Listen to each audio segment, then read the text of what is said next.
కళాశాల ముందు చరిత్రలో 1965లో ఈ దేశ ప్రధానమంత్రి ఇందిరాగాంధీ గారు ఈ ఆర్ట్స్ కాలేజీ మెట్లనెక్కారు. ఆ తర్వాత మొదటి ముఖ్యమంత్రి ఈ ఆర్ట్స్ కాలేజీ మెట్లెక్కారు రేవంత్ రెడ్డి గారు.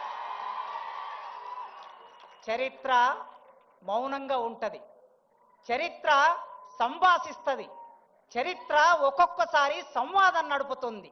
అలాంటి చరిత్రలో భాగమవుతున్న ముఖ్యమంత్రి వర్యులు ఎప్పుడో 25-30 ఏళ్ల కిందట గీతమ్మను ప్రేమించాడు, పెళ్లి చేసుకున్నాడు. కానీ ఈ మధ్య ఇంకొక అమ్మాయిని ప్రేమించాడు ముఖ్యమంత్రి గారు. విద్య అనే పేరు కలిగిన అమ్మాయిని ప్రేమిస్తున్నాడు. విద్య, వారు ప్రతి ఉపన్యాసంలో విద్య గురించి మాట్లాడుతున్నారు. నిన్న గ్లోబల్ సమ్మిట్లో కూడా విద్య గురించి మాట్లాడారు. ఆ విద్య అనే అమ్మాయిని ప్రేమిస్తున్నారు.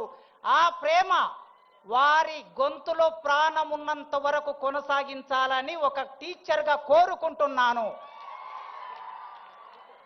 మేము ఆగస్టు నెలలో మన విశ్వవిద్యాలయ వైస్ ఛాన్సలర్ గారు కుమార్ గారు నేను కలిసి ఒక అపాయింట్మెంట్ అడిగాం. సాంఘిక సంక్షేమ శాఖ మంత్రివర్యులు అడ్లూరి లక్ష్మణ్ గారి ఆధ్వర్యంలో మేము ముగ్గురం వెళ్ళి సీఎం గారిని, అన్నా ఒక్కసారి ఉస్మానియా విశ్వవిద్యాలయానికి రండి, అక్కడ ఉన్న సమస్యలు చూడండి, ఆ సమస్యలను పరిష్కరించడానికి ఒక ఆలోచన చేయండి, మీరు తలుచుకుంటే విశ్వవిద్యాలయం రూపురేఖలు మారుతాయని మేము ఒక రిక్వెస్ట్ పెట్టగానే ఆయన ఒక మాట అన్నాడు, వైస్ ఛాన్సలర్ గారు, మంత్రి గారు, ప్రొఫెసర్ గారు వస్తున్నా, మీరు ఏర్పాట్లు చేసుకోండి అన్నాడు. ఇచ్చిన మాట ప్రకారం మేము సభలు పెడితే మా దగ్గరికి వస్తే మేము వారికి ఓట్లు వేయించేది లేదు, మేము చందాలు ఇచ్చేది లేదు, మేము డబ్బులు ఇచ్చేది లేదు. కానీ ఇచ్చిన మాట ప్రకారం వచ్చారు. ఆగస్టు 25వ తారీఖు నాడు మన ట్యాగూర్ ఆడిటోరియంలో జరిగిన అద్భుతమైన సభలో వారు మా వీసీ గారు వెనక ముందాడారు డబ్బులు అడగడానికి. అయినా వారే చొరవతో 1000 కోట్లు ఉస్మానియా విశ్వవిద్యాలయానికి ప్రకటిస్తున్నా అనే మాట ఇచ్చారు. ఈ రోజుల్లో ఇచ్చిన మాట మీద నిలబడే రాజకీయ నాయకులు ఎందరండి?